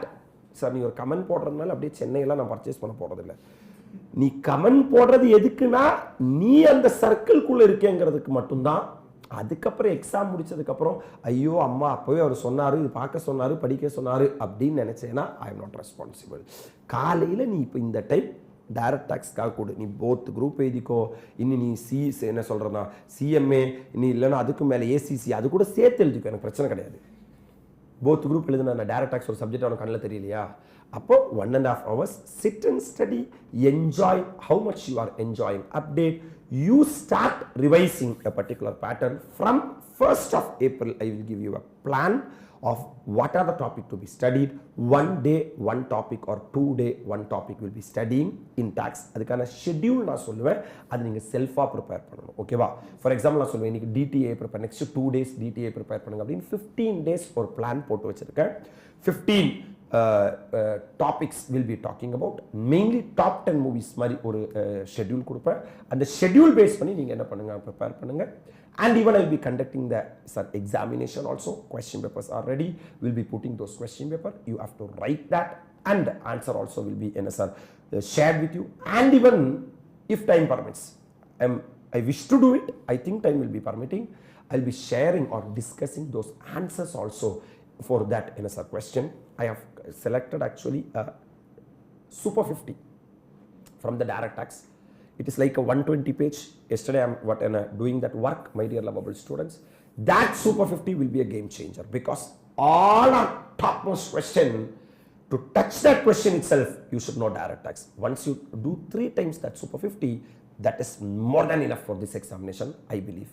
In that, I have not included assessment because 200 question has been given for assessment. I am not a loser to again include assessment in that Super 50, which will be covering only of top 10 topics எடுத்திருக்கேன். Top 10 movies மாதிரி என்னன்னா, ஒன்று வந்து என்ன sir, this transfer pricing, double taxation avoidance agreement, then taxation of non resident special tax rates, அது மாதிரி இருக்கிறது will be sharing that with at the earliest. Now you study this 3 chapters including the assessment.